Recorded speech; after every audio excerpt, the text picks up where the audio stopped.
안녕하세요. 집신도 짝이 있고 결혼할 인연도 따로 있다는 옛말이 있듯이 이혼할 사람들도 따로 있나 봅니다. 저는 현재 30대 후반의 여성으로 이혼한 지는 이미 꽤 시간이 흘렀어요. 가끔씩 제 옛날 이혼 이야기를 떠올려 보면 이제는 화가 나거나 열불이 나지는 않아요. 이혼 초반에는 떠올리는 것마저도 스트레스라 매일을 명상과 요가로 잡념을 떨쳐내는 데 쓰곤 했죠. 저에게 첫 결혼은 마치 폭풍 같은 것이었어요. 만난 지 6개월 만에 결혼하고 6개월 만에 이혼했으니까요. 그게 가능했던 이유는 저희가 친정아버지의 중매, 맞선으로 만난 사이였기 때문이에요. 요즘에는 맞선 같은 걸 잘 보지는 않지만 저희 아버지는 생각이 좀 옛날 분이시라 좋은 혼처가 있으면 무턱대고 저희 두 자매에게 붙여주려고 했거든요. 저는 생각보다 수동적인 사람이라 중매나 맞선, 소개팅이 그렇게 거부감이 있는 사람은 아니었거든요. 저와 남편이 처음 만날 날은 봄에서 여름으로 넘어가는 꽃피는 계절이었어요. 남편의 직업은 의사였고 저는 일반 회사원이었죠. 아버지는 병원에서 남편을 보고는 결혼하지 않은 걸 확인하고 딸과 맞선을 보라고 권했고 남편이 그에 응해 맞선 자리에 나오게 된 거죠. 어지간히도 딸을 의사와 결혼시키고 싶었던 모양이었어요. 저희는 생각보다 많은 이야기를 나누었고 무엇보다 남편의 적극적인 구애로 만난 지 6개월 만에 결혼을 하게 됐어요. 친구들은 1년을 만나봐야 된다고 말했지만 남편과 아버지는 빨리 결혼하라고 부추기는 바람에 빨리 결혼하게 된 거죠. 시댁은 시골에서 농사를 짓고 계셨기에 남편 결혼에 도움을 주실 수 없는 상황이었고 남편은 개원을 앞두고 있어 모아둔 돈도 모조리 다 쓴 상황이었어요. 그래서 어쩔 수 없이 그 당시 제가 살고 있던 아버지 명의의 집에서 신혼살림을 차리게 됐어요. 그때 아버지는 의사 사위를 갖게 해준 저에게 그 아파트 명의를 제게 이전해 주셨어요. 그런데 결혼 전 딱 한 가지 걱정되는 게 있었어요. 남편의 비싼 물건에 대한 애정이요. 사치와 낭비라고 하면 좀 너무할지도 모르지만 제 눈에는 그렇게 보이더라고요. 지금 당장 돈도 없는데 엄청 고가의 물건을 사들이지를 않나? 무조건 좋은 걸 사야 한다고 하지를 않나? 저는 솔직히 일반 회사원으로 일했기 때문에 생각보다 소비 규모가 작은 편이었는데 남편은 그렇지 않더라고요. 빚뿐인데도 돈을 펑펑 쓰는 남편이 불안했지만 그 당시에는 알아서 잘 조절할 거라는 생각을 했어요. 혹시라도 조절이 되지 않으면 내가 조절해주면 될 거라는 오만한 생각까지 했었죠. 저희 결혼에 문제가 생긴 건 결혼식 바로 전날이었어요. 그날 남편에게 오래 사귀었던 여자가 있었다는 걸 알게 됐죠. 솔직히 예전 여친이 없었을 거라는 생각은 안 해요. 제가 첫 여자라는 웃기지도 않는 착각을 하는 것도 아니고요. 정상적인 성인 남자가 30대 초반에 첫 연애를 한다는 건 아무리 봐도 이상한 일이잖아요. 당연히 남편에게도 사귀던 여자가 있을 거라는 생각은 했는데 이건 시기가 문제였어요. 제가 그 여친의 존재를 알게 된 건 남편이 찍어준 제 웨딩드레스 사진을 보던 도중이었어요.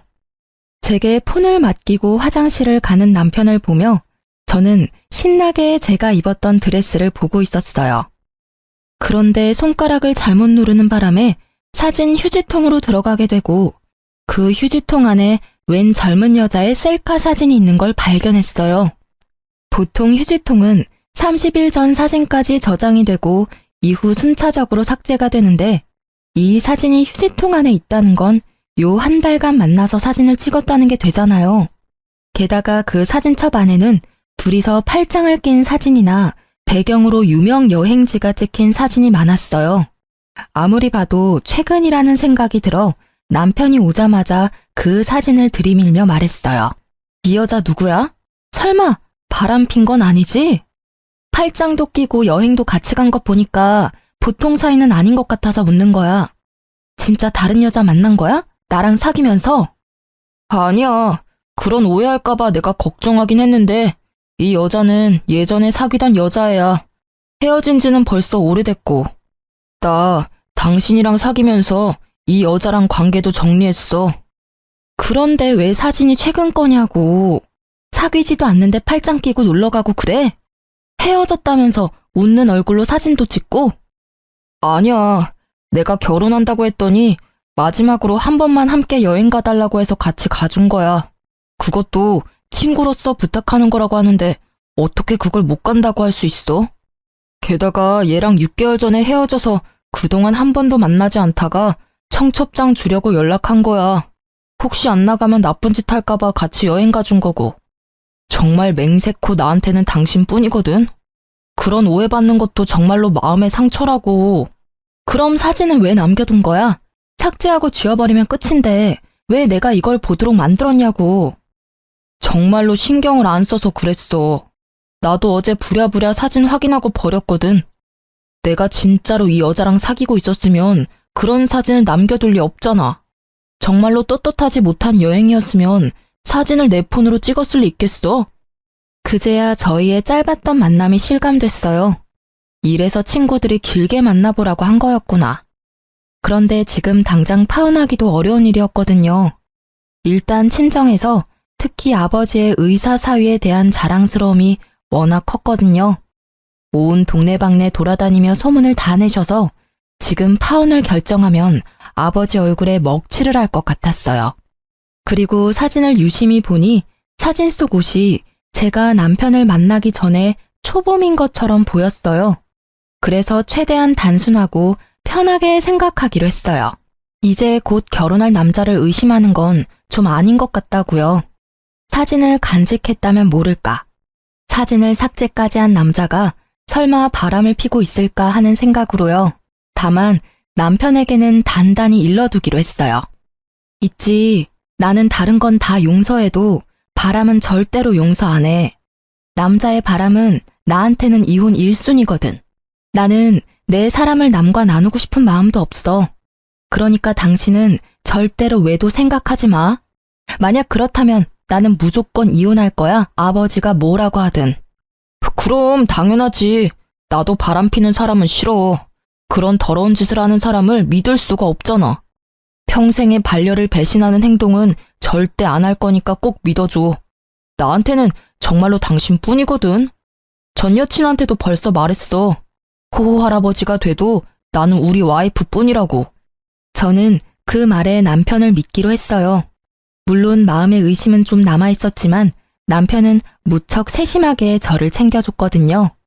바람을 필 수 있는 시간적 여유도 없어 보였고 저와 있는 시간을 무조건 만들어줬기에 의심을 없애버리고 안심할 수 있었어요. 그렇게 평화로운 결혼 생활이 될 거라고 생각했는데 그리 쉽게 넘어가지는 않더군요. 그날에는 남편이 집에 없었어요. 1박 2일로 남자 동기들과 낚시 여행을 가는 날이었거든요. 한 달에 한 번씩 또는 2달에 한 번씩 꼭 가는데 저도 처음에는 의심해서 따라간 적이 있었는데 정말로 친구들끼리만 모여 노는 자리였어요. 몇 번 따라가고 난 뒤부터는 괜히 의심하는 것 같아서 따라간 적 없었어요. 그날은 인쇄할 게 하나 있었는데 퇴근한 후에 연락을 받은 거라 집에서 인쇄를 하려고 했어요. 저는 집에서 컴퓨터나 노트북을 잘 쓰지는 않거든요. 핸드폰도 있고 웬만한 건 회사에서 처리가 가능하니까요. 그래서 신혼집에 있는 컴퓨터는 남편이 가끔 일을 하거나 자료를 찾거나 게임을 할 때 사용하곤 해요. 컴퓨터가 잠겨져 있지 않아서 정말 아무 생각 없이 남편 컴퓨터를 열고 자료를 다운받았어요. 그런데 다운받은 자료가 없더라고요. 어딜 갔는지 모르고 이래저래 뒤지다가 메모장으로 된 파일을 모두 열어보게 됐죠. 그러다가 발견한 거예요. 남편의 카톡 대화 내용이 저장된 문서. 얼마 전 남편은 새로운 폰으로 바꿨는데 그때 이걸 백업하느라 컴퓨터에 저장해둔 대화 내용인 듯 보였어요. 상대방 이름은 동기 춘식이로 되어 있었는데 생각 없이 내용을 훑다가 저는 눈알이 돌아가는 줄 알았어요. 그 대화의 주인공은 춘식이가 아니었어요. 당연히 남자일 거라고 생각했던 대화의 주인공은 여성이었죠. 그걸 대화만으로 어떻게 알았냐고요? 당연히 알 수밖에요. 남편이 동성애자가 아닌 이상 남자를 자기야라고 부를 리가 없을 것이며 무엇보다도 구두나 백, 화장품을 요구하는 대화가 가득했으니까요. 그것뿐이라면 차라리 다행이죠. 그 대화 내용 중간중간에는 사진이라고만 적혀 있는 곳이 있었는데 실제 사진은 없었어요. 그런데 그 사진 아래 위로 적힌 글들이 너무 적나라 했어요. 두 사람이 어디까지 가까운 사이인지를 말해주는 문장으로 가득했거든요. 요즘 폼이 좋네? 몸매 관리 중이야? 이런 품평 같은 대화는 물론 방금 보고 왔는데 또 보고 싶어 같은 대화. 심지어는 지금 와이프는 여자로서 매력이 1도 없어서 그냥 그 여자 재산 때문에 잠시 살아주는 것뿐이야. 지금은 내가 쓰는 돈 다 대주니까 참고 사는 거지. 얼굴도 볼 것 없고 주부로도 빵점인 여자야. 그나마 돈이 많은 게 장점이지. 이 정도로 빡치는 내용도 있었어요. 둘의 마지막 대화는 말이죠. 자리가 잡히고 개원할 때 진빚 다 갚고 나면 와이프랑 헤어지고 당신이랑 살 거야. 그때 되면 빚도 없을 거고 돈 잘 버는 의사 되어 있을 테니까 조금만 참고 기다려줘. 이게 그 대화의 마지막이었네요. 저는 그 대화 내용을 보는데 눈앞이 깜깜해지는 게 곧 졸도할 것 같더라고요. 손을 벌벌 떨면서도 정신을 애써 부여잡으며 그 메모장을 복사해서 제 폰으로 보냈어요. 혹시 몰라서 제 모든 흔적을 다 삭제하고 모른 척 했어요. 물론 이 대화 내용도 증거가 되겠지만 확실한 증거를 잡으려고 생각했거든요. 남편이 중간에 그걸 알아차리고 선수 칠 수도 있잖아요. 남편을 기다리는 시간은 정말 너무 고통스러운 시간이었어요. 화가 났다가 울기도 하고 내가 뭘 잘못했나 싶은 생각까지 들었죠. 그리고 남편이 도착했을 때 남편의 손에는 제가 좋아하는 꽃과 간식이 들려 있었어요. 그걸 보고 저는 화가 더 났어요. 제 비위를 맞춰 돈이나 뜯어내려는 이 남자를 지금 당장 내쳐버리고 싶었어요. 당장이라도 그 여자가 누구냐고 물으려고 했는데 아주 잠깐 그런 생각이 들었어요. 내가 이혼해주면 나랑 헤어지고 그 여자랑 잘 살겠지? 하는 생각이요. 이번에 내게 진실을 말하고 용서를 구한다면, 그 여자와 모든 관계만 끊어준다면 나중에 후회할지라도 지금 딱 한 번만 눈 감아주기로 생각했죠. 요즘 많이 바쁜 것 같네. 혹시 나 놔두고 바람 피는 건 아니지? 나한테 이렇게 잘해주는데도 당신 너무 바쁘니까 걱정되고 그래. 그 말을 꺼내고도 마음속으로는 제발 미안하다고 이야기해주길 바라는 제가 있었어요. 그럴 일 없어. 자기가 요즘 예민한 거야. 나한테는 당신뿐이니까 걱정하지 마. 알았지? 당신 좋아하는 마카롱이랑 장미꽃도 사왔어. 이거 보고 기분이 좀 좋아졌으면 좋겠는데. 궁금한 게 하나 있는데 당신은 나 어디가 좋아서 결혼하자고 한 거야? 특별히 예쁜 것도 아니고 음식을 잘하는 것도 아니고. 어디가 좋냐니. 난 당신이 상냥한 게 좋아. 내가 가끔씩 하는 어려운 부탁이나 요구도 다 들어주잖아. 이렇게 한 달에 한 번 친구랑 1박으로 놀러 갈 수 있는 남편은 거의 없지. 안 그래? 당신이 착해서 내가 이렇게 복에 겨운 생활을 하는 거니까. 그 이야기에 저는 그때의 대화가 생각났어요. 그리고 이 남자의 말에 담긴 진심을 읽을 수 있었죠. 착하다? 그건 멍청하다는 뜻인 거예요. 아무것도 모르고 돈만 대주는 바보 같은 년이라는 뜻. 난 착한 사람 아닌데? 왜 당신이 그렇게 생각했는지 모르겠네. 아, 내가 자기 신용카드 금액 모자랄 때마다 보태줘서 그렇구나? 그것만 있는 건 아니지만 그런 것도 도움은 되지. 다른 게 더 많아. 구체적으로 생각나는 게 없었겠죠. 저를 그저 물주로만 생각했으니 다른 게 생각날 리가 있나요? 그래?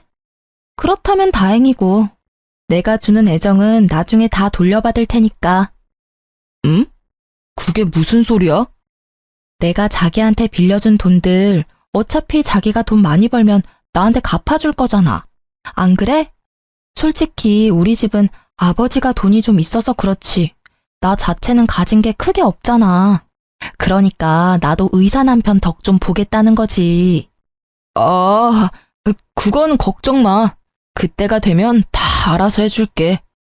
당신한테 지금 신세 지고 있는 것도 그때쯤에는 다 갚아줄 거야. 고생시키지 않고 호강시켜 줄게. 아버지도 의사사위 좋아하셔. 나중에 아버지가 가진 재산도 동생이랑 나랑 반반 나누는 거 알지? 얼마 전에 회갑 앞두시고 재산 정리하시는데 생각보다 많으시더라고. 아버지가 자기 죽고 나면 이 돈 정확하게 반반 나눠서 준다고 나한테 의사 남편 잘 보필하라 하시더라고. 이 말은 당연 거짓말이었어요. 그런데 눈앞의 남자는 침을 꼴깍 삼키더라고요. 어지간히도 제가 던진 미끼가 먹음직스러웠나 보더라고요. 장인어르신도 참, 우리는 그런 거 없이도 잘 지낼 건데, 그렇지? 그렇지. 우리 잘 지내보자. 그리고 결혼식 전에 내가 한 이야기 기억하지? 난 바람 피는 사람이 이혼 사유 1위야. 바람만 피지 않으면 내 마음의 변화는 없을 거야. 저는 남편의 얼굴을 봤어요. 전혀 찔리는 구석도 없이 태연한 그 얼굴. 거짓말과 거짓 행동이 몸에 밴 그런 만들어진 미소였죠. 잘 알지. 나도 앞으로도 계속 노력할게. 우리 좋은 부부 사이가 되자. 알았지? 좋은 부부 사이는 무슨 돈에 눈이 먼 욕심쟁이 주제에. 남편의 말에 진짜 뜻이 보이기 시작하니 하나부터 10까지 제게 거짓말을 한 것들이 떠오르더라고요. 저는 이놈을 용서할 수 없었어요. 그래요, 이놈. 사람이 아닌 놈이죠. 이혼을 결심한 저는 남편의 뒤를 캐어 증거를 더 모으기로 했어요. 이때 저는 결혼과 함께 퇴사를 한 직후였기에 전업주부로 집안일만 하는 중이었으니 시간은 남아 돌았죠. 제 폰에 옮긴 메모장을 정독하며 두 사람의 패턴을 정리했어요. 어디에서 자주 만나는지, 무엇을 자주 하는지, 그리고 두 사람의 대화에서 특정 장소가 자주 언급되는 걸 발견하고 저는 그곳으로 가서 상간녀의 모습을 확인하기로 했어요. 하루, 이틀, 사흘, 그렇게 일주일이 지나고 남편이 내게 친구와 회식이 있어 늦는다는 문자를 보내왔어요. 그리고 저는 얼마 뒤 제 눈앞에 보이는 남편의 모습을 보며 오늘 상간녀를 볼 수 있을 거라고 확신했죠. 그리고 역시 상간녀가 모습을 드러냈어요. 그 여자의 얼굴을 보고 저는 더 놀라고 화가 났어요. 남편과 오랫동안 만났다가 헤어졌다는 결혼식 직전에 제게 들킨 전 여친이었거든요.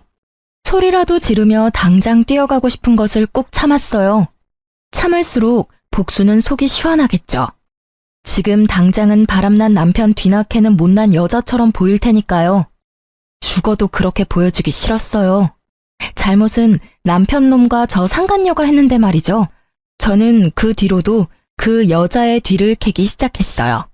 그렇게 여자를 쫓아다닌 지 3일 만에 그 상간녀가 만나는 사람들을 보다가 아주 좋은 복수 방법이 생각났어요. 저는 그 자리에서 제 여동생에게 전화를 걸었어요. 그리고 이렇게 말했죠. 상견례 날 10분 정도 늦게 갈 거라고 말이죠. 사실 여동생은 그 다음 주에 상견례를 앞두고 있었어요. 여동생이 시집가는 그 집안도 교육자 집안으로 아버지가 좋아할 만한 교양 있는 분들이셨죠. 자기야, 내가 오늘 중요한 날이니까 시간 비워두라고 했지? 오늘 일정 있던 건 아니었어? 오늘은 일정 없어. 근데 오늘 무슨 날이야? 그건 도착할 때까지 비밀인데. 일단 정장도 입고 좀 꾸미고 와. 알았어. 어디 좋은 데 갈 거야? 싱글벙글 웃는 남편은 좋은 곳에 간다고 생각한 것 같더라고요. 격식 있는 옷을 입어야 입장이 가능한 곳이라고 생각했나 봐요. 저는 차에 타고는 일부러 내비의 주소를 입력하지 않고 직접 어디로 가야 하는지 방향을 알려줬어요. 남편은 귀찮아했지만 별말 안 하고 잘 따라왔어요. 남편은 이상하게 생각한 듯 했지만 그래도 무사히 상견례 장소에 도착할 수 있었죠. 제가 도착한 시간은 본래 상견례 시간보다 10분 정도 늦은 시간이었어요. 가게 룸에 모든 가족이 들어가 있는 걸 확인하고 안으로 들어갔어요. 남편에게는 들어가기 직전에 말해줬죠. 오늘 내 동생 상견례 있어서 온 거야. 뭐? 처제 상견례? 당신이 그걸 왜 비밀로 한 거야?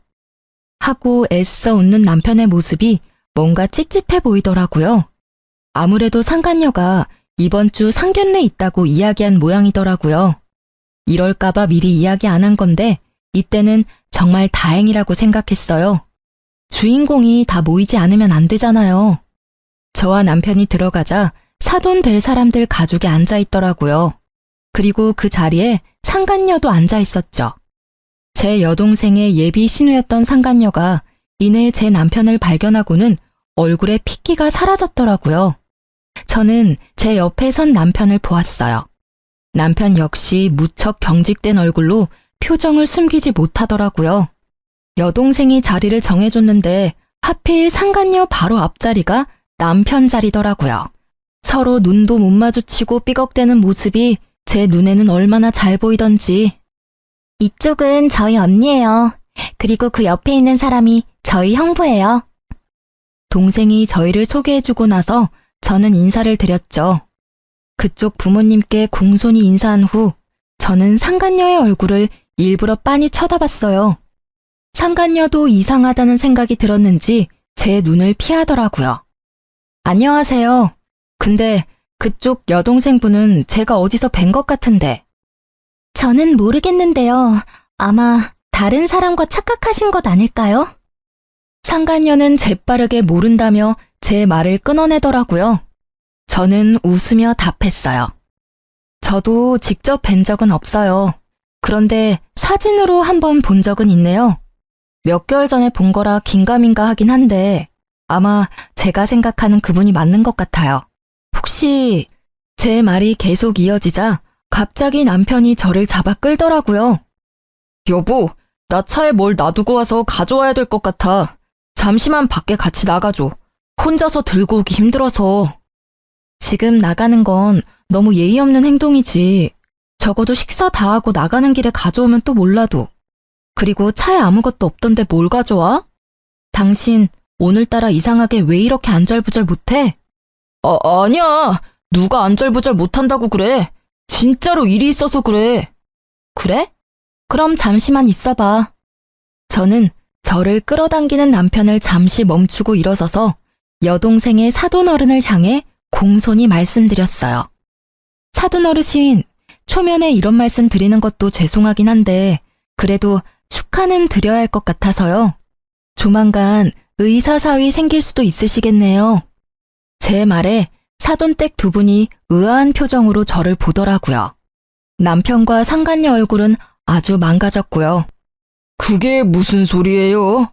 사돈 처녀, 우리 딸은 아직 사귀는 사람도 없고 결혼 이야기도 없는데. 아, 모르셨군요. 두 분의 따님께서 현재 제 남편과 사귀고 있거든요. 저와 만나기 전부터 저와 결혼한 지금까지 매주 매달 지속적으로 만나고 있어요.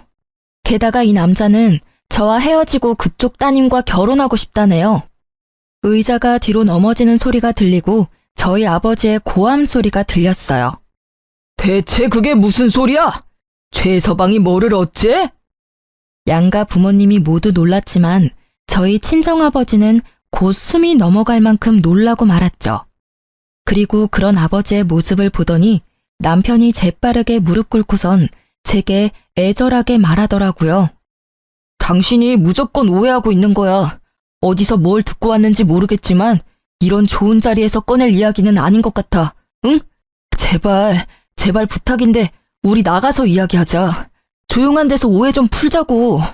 이런 자리는 진짜 그런 말 하기 어울리지도 않고 진짜 이 사람과는 당신이 생각하는 그런 거 아니라고. 그래? 이걸 보고도 그 말 할 수 있을지 볼까? 나 생각보다 많이 알고 있거든. 내가 오해한 건지 자기가 잘못 알고 있는 건지 이걸 보면 정확해지겠지. 저는 가방에 넣어왔던 인쇄물을 탁자에 올렸어요. 글자 크기를 크게 해서 인쇄했더니 아주 잘 보이더라고요. 뭐 그러라고 크게 뽑았지만 남편과 상간녀의 톡 대화 내용이었어요.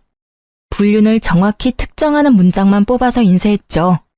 종이 내용을 보는 양가의 부모님들은 크게 놀라는 모습이었어요. 당연하죠.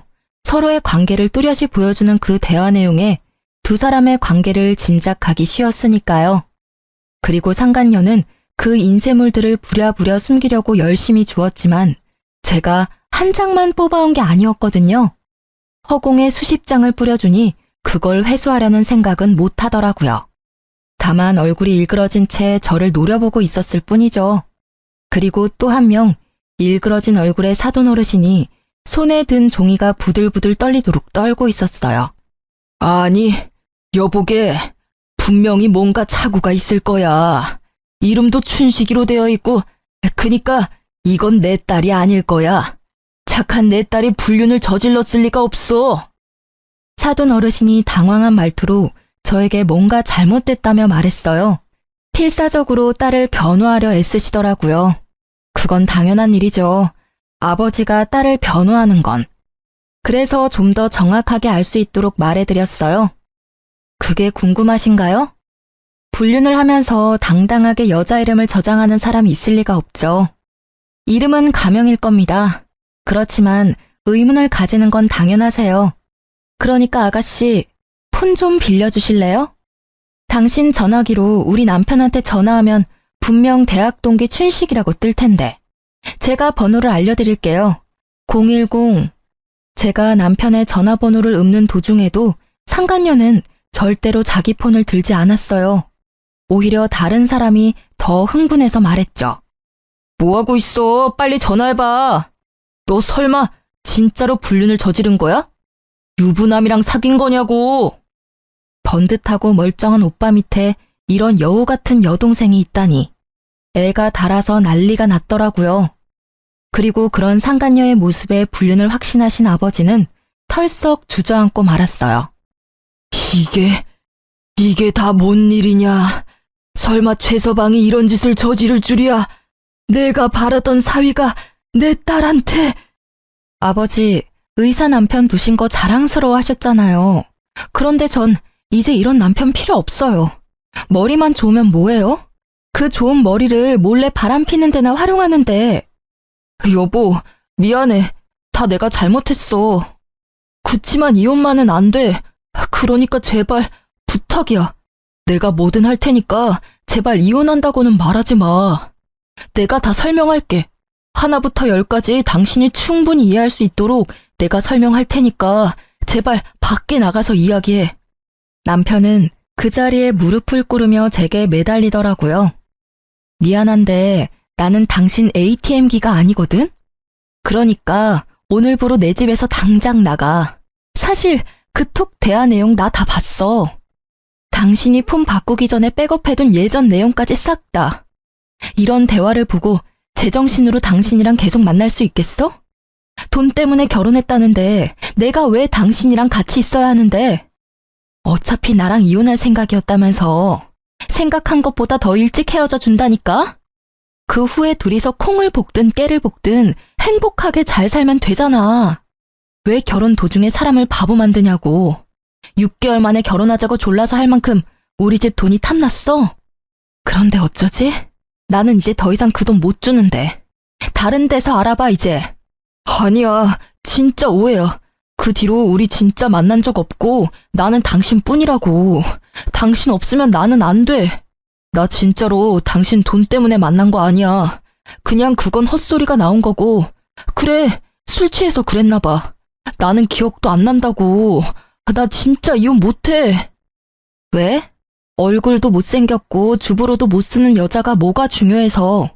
아, 여전히 돈 때문이니?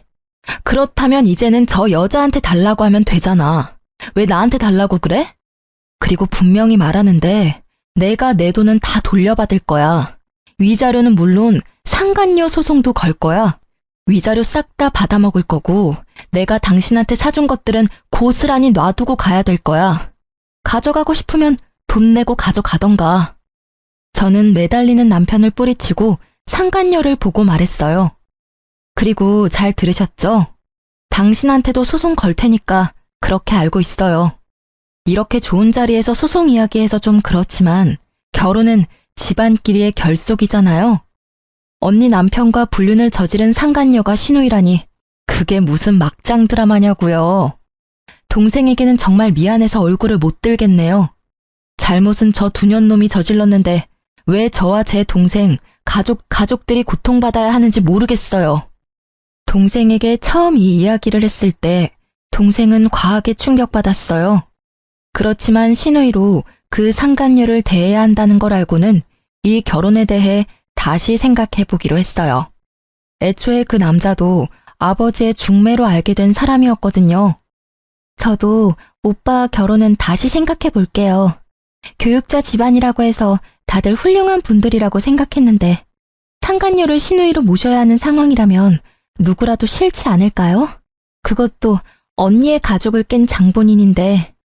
동생이 결혼을 하지 않겠다고 말하자마자 친정 아버지가 버럭 소리쳤어요. 야, 이 괘씸한 놈아! 내 돈 내놔! 개원할 때 나한테 빌린 돈 당장 개원해! 이 사기꾼 놈아! 감히 내 딸을 두고 바람을 폈어? 게다가 내가 맞선을 이야기할 때도 둘이 사귀고 있었다고? 내가 내 손으로 딸 인생을 망쳐버렸어. 그 책임 어떻게 질 거냐? 어떻게 질 거냐고! 아버님, 제발 진정하세요. 제가 다 잘못했습니다. 그러니 한 번만 봐주세요. 앞으로는 속죄하는 마음으로 와이프에게 충성을 다해서.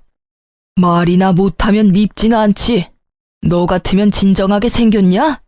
넌 내 딸만 속인 게 아니라 우리까지 속인 거야. 그래놓고 뭐? 충성? 아주 거짓말이 입에 붙은 놈이구만. 사기꾼 주제에 우리 딸을 돈 뽑는 기계로 생각했다고? 그 돈으로 저 여자랑 놀러나 다닌 거야? 너 같은 놈한테는 단돈 1원도 아까워. 내가 줬던 돈 다 돌려주지 않으면 너 일할 때마다 찾아가서 돈 갚으라고 시위할 거야. 저는 저보다 더 흥분한 아버지를 말리느라 힘들었어요. 솔직히 제가 하고 싶은 말들을 아버지가 다 해버리셨거든요. 결국 남편은 아버지에게 빌린 돈 7천만 원에 의원 개원을 명목으로 빌린 대출금 1억 5천까지 고스란히 빚으로 떠안게 됐어요. 게다가 그뿐만이 아니었어요. 이번 달까지 쓴 엄청난 금액의 신용카드 금액에 곧 이혼 소송으로 지불해야 할 위자료도 내야 했죠. 그러니 사색이 되어 있더라고요. 얘야, 뭐라고 말 좀 해봐. 저 사람들 말이 다 사실이냐? 네가 진짜로 유부남이랑 만난 게 맞아? 어떻게 네가 그럴 수가 있어? 우리가 너를 어떻게 키웠는데? 저쪽 집은 저쪽 나름대로 뒤집어졌더라고요. 파혼당한 상간녀의 오빠도 자기 여동생을 추궁하더라고요. 너 때문에 내 인생 망했어. 지금 네가 저지른 일 때문에 내 인생이 얼마나 꼬인 건지 알기나 해? 미치려면 적당히 미쳐야지. 왜 남의 인생에 피해를 주고 난리야? 내가 뭘 잘못했는데? 난 잘못한 거 없어. 내가 먼저 사귀고 있던 남자였다고. 뺏긴 건 저 여자가 아니라 나라고. 그렇게 소리질러 봤자 유부남과 만난 미혼 여성, 그 부분이 변하는 건 아니니까요. 한참 바쁜 그 집 사람들을 놔두고 저희 친정 부모님과 동생은 밖으로 나갔어요. 제가 먼저 내보냈죠. 어차피 이혼은 제가 하는 거고 두 분 부모님이 너무 흥분해서 곧 쓰러질 것처럼 보였거든요. 그 뒤로 제가 밖으로 나오는데 남편이 저를 쫓아나오더라고요. 여보, 내가 그 여자랑 헤어질게. 맹세코 그 여자랑 더 이상 만나지 않을 테니까 나 버리지 마, 응? 지금은 안 돼. 아직도 정신 못 차렸네. 그럼 헤어지겠다는 소리를 왜 밖에 나와서야 하는 건데? 헤어질 거면 그 여자 있는 자리에서 선언했어야지. 아직까지 그 여자가 신경 쓰이나 봐? 이 상황에서도 참 대단한 사랑이네. 그 여자가 그 헤어지자는 말 들을까봐 신경 쓰는 걸 보니 한 번 속았으면 많이 속은 거야. 두 번 다시는 안 속을 거고 당신이 진짜 그 여자랑 헤어진대도 나는 이제 상관없는 일이야. 우리는 이제 이혼할 거니까. 그리고 당신 얼굴 꼴도 보기 싫으니까 오늘 중으로 집에서 나가줘. 아니면 당신 물건 싹 다 용달차에 실어서 시골에 있는 시댁으로 보내버릴 테니까. 결국 제 으름장에 남편은 불이 나게 집으로 가 자기 물건을 챙기더라고요. 홈캠으로 보니 비싼 물건부터 쭉 쓸어 담는데 저런 본성을 내가 왜 여태까지 몰랐을까 하는 생각만 들었어요.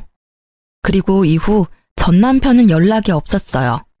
그런데 의외의 사람이 저를 찾아왔더군요. 바로 여동생과 결혼하기로 했던 남자였어요. 상간녀의 오빠요. 그는 상간녀를 데리고 저를 찾아왔어요. 이렇게 찾아와 죄송합니다. 정말로 사죄의 말씀을 드려야 할 것 같아서 동생을 데리고 온 겁니다.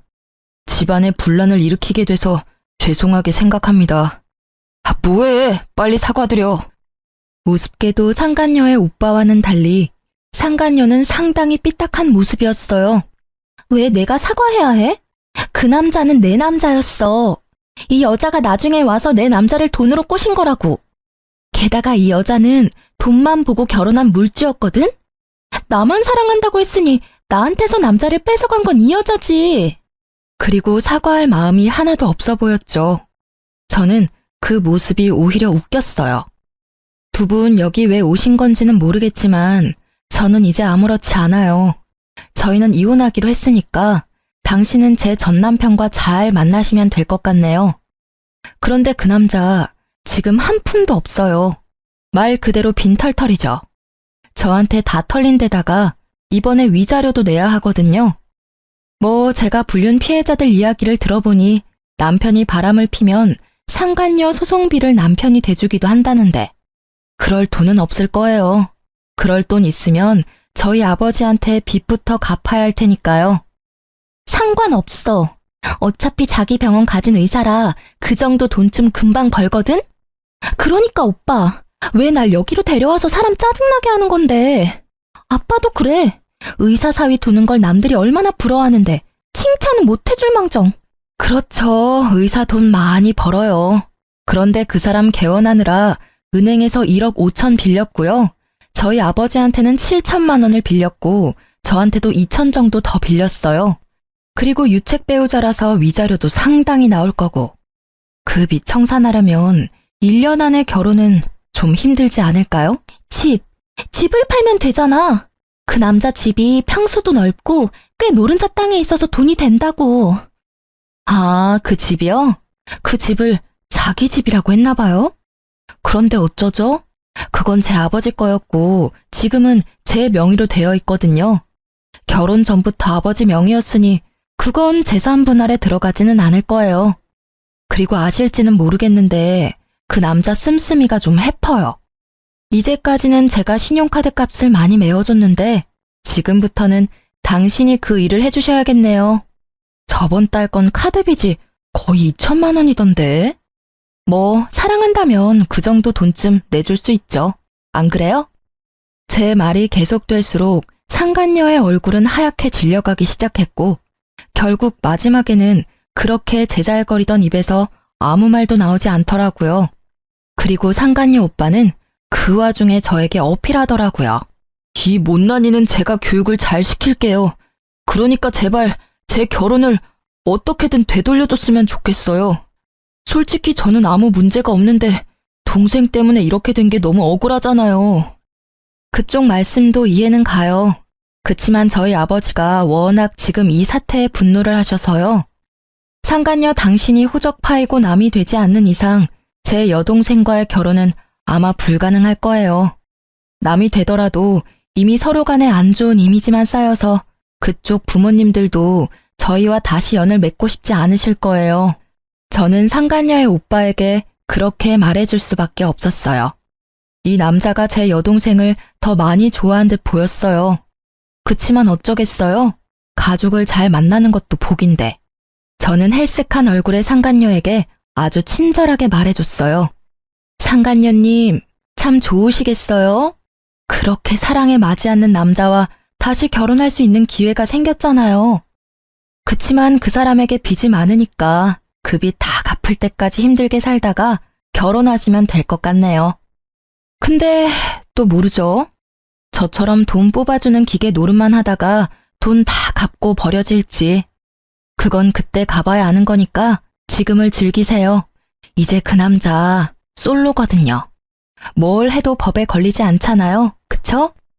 제 말에 상간녀는 기분이 상한 듯 자리를 박차고 나가고 상간녀의 오빠도 부랴부랴 동생을 따라 나가더군요. 그 이후로 두 사람에게서 연락은 없었지만 나중에 들은 소문으로는 상간녀는 집에서 의절당하고 다른 지방으로 이사 갔다고 하더라고요. 그리고 1년쯤 지났을까? 백화점에 갔다가 우연히 전 남편과 마주친 적이 있어요. 여전히 비싼 브랜드만 골라서 구경하고 있더라고요. 제 버릇 남 못 준다는 말 틀린 거 하나 없어요. 아직 저와 아버지 빚을 다 갚지도 못한 주제에 고가의 물건을 사는 버릇은 고치지 못했더라고요. 일부러 다가가 아는 체 했어요. 이런 곳에서 다 보네? 잘 지냈어? 그랬더니 제가 들고 있는 봉투부터 보더라고요. 결혼 시절 전 남편이 갖고 싶다며 노래를 부르던 그 고가의 시계였거든요. 어머, 이런 데서 만나네? 잘 지내? 아, 이거 역시 알아보네. 1년 전이었으면 당신 것이 됐을지도 모를 시계야. 지금 재혼한 남편 생일 선물이거든. 뭐? 1년 만에 벌써 재혼? 너 설마 나 만나고 있던 동안 바람 폈어? 맞바람이면 나만 이런 고생하는 건 좀 아니지 않아? 미안하지만 맞바람은 아니야. 당신이 오해하는 것도 이해해. 솔직히 나는 당신한테 너무 당해서 다신 결혼 못할 줄 알았거든. 근데 내 짝은 다른 데 있었더라고. 그런데 상간녀랑은 잘 지내? 그쪽은 이미 헤어진 지 오래야. 상간녀 소송비 못 내준다고 하니까 헤어지자더라. 너 그 여자한테 뭐라고 말했어? 뭐 사실을 말했을 뿐이지. 당신이 이룬 것 중에 뭐 하나 당신 힘으로 이룬 게 없다는 거 말이야. 빚이 그렇게 많다는 게 헤어진 이유 중에 하나라면 이해는 해. 일반인들이 감당하기엔 확실히 큰 금액이잖아. 이렇게 이혼하고 보니 정말 다행이라는 생각이 들더라. 그리고 네가 이렇게 힘들게 사는 걸 보니 너무 기쁘고. 이혼한 뒤로 사람 많이 변했네. 그런 이야기도 할 줄 알고. 다른 사람의 불행을 자기 행복처럼 여겨도 되는 거야? 그리고 외도라고 해봐야 딱 한 번이었잖아. 외도 한 번에 이혼당했다고 하면 어디 가서 웃음거리밖에 안 된다고. 그만큼 당신이 날 믿지 못하고 사랑하지 못한 거지. 웃기시네. 외도는 한 번뿐이었지만 그동안 나한테 해온 거짓말은 하나가 아니었으니까. 얼마나 많은 거짓말을 하면서 얼마나 많은 시간을 속였을까 생각하면 지금도 겨우 가라앉힌 화가 끓어오를 것 같거든? 결국 제 말에 아무 말도 못하고 전 남편이 먼저 자리를 뜨더라고요. 하긴 지가 할 말이 뭐가 있겠어요. 할 수 있는 말이 없을 텐데. 게다가 그렇게 사치 때문에 피를 봤으면서 여전히 비싼 브랜드만 둘러보러 다니는 전 남편을 보니 이혼한 게 잘된 일이었다는 생각이 더 들었어요. 솔직히 이혼 후에 제가 언제나 즐겁고 개운한 마음이었던 건 아니에요. 힘들고 적적한 시기가 있었죠. 그렇지만 평소에 자주 연락하는 동네 소꿉친구랑 이혼을 계기로 자주 만나게 됐거든요. 나중에 알고 보니 그 친구는 저를 좋아했는데 제가 생각보다 빨리 결혼하는 바람에 저를 향한 마음을 접었다고 하더라고요. 그렇지만 이혼 후에 고생으로 몸과 마음이 너덜너덜해진 절 보고 위로해주러 왔다가 제게 고백해 오더라고요. 저는 저만을 꾸준히 바라봐준 그 친구의 모습에 그 사람과 재혼을 결심했어요. 이혼한 지 1년도 되지 않은데 재혼을 결심하는 건 힘들었지만 그만큼 그 사람의 진심을 소중히 여긴 결과였어요. 이혼 소송 끝나고 바로 혼인신고도 했고요. 재혼한 사람은 의사처럼 돈 많이 벌고 사회적으로 유망한 직업은 아니지만 무엇보다 성실하고 책임감 있는 저만을 바라봐주는 듬직한 사람이에요. 제 이혼 후에 아버지는 조건이 그리 중요하지 않다는 걸 절실히 깨달으신 것 같았어요. 물론 서로 조건이 맞으면 정말 좋겠지만 욕심을 너무 부리다 보면 나중에 저처럼 피 볼 일이 생길 수도 있으니까요. 아버지가 의사 사위를 원하지 않았다면 이런 일이 벌어지지 않았을 수도 있고 제가 이 남자를 만나지 않았을 수도 있죠. 그리고 요즘에는 무엇보다 부부 사이에는 신뢰와 사랑이 그 무엇보다 중요하다고 생각하게 됐어요. 저에게는 소중한 경험이자 두 번 다시 겪고 싶지 않은 경험이지만 이런 사람, 이런 사연도 있다는 걸 모두와 나누고 싶어서 긴 글을 써봤어요. 제 사연을 읽어주셔서 감사합니다.